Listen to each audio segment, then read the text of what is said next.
அனைத்து விதிகளையும் பின்பற்றி ஜல்லிக்கட்டு நடத்த வேண்டும். விலங்குகள் நல வாரியம் தொடர்ந்த வழக்கில் உச்சநீதிமன்றம் உத்தரவு.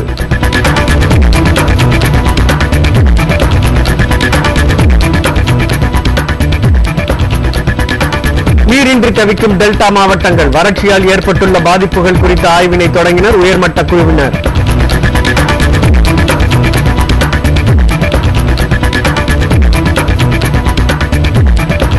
உச்சநீதிமன்றத்தின் உத்தரவு எதிரொலி. காவிரி கண்காணிப்பு குழு தில்லியில் இன்று மீண்டும் கூடுகிறது.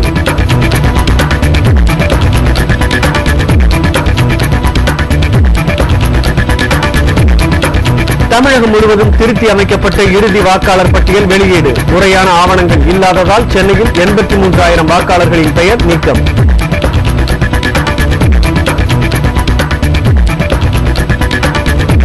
காமன்வெல்த் விளையாட்டுப் போட்டி ஊழல். சுரேஷ் கல்மாடி மீது February 4 குற்றச்சாட்டு பதிவு.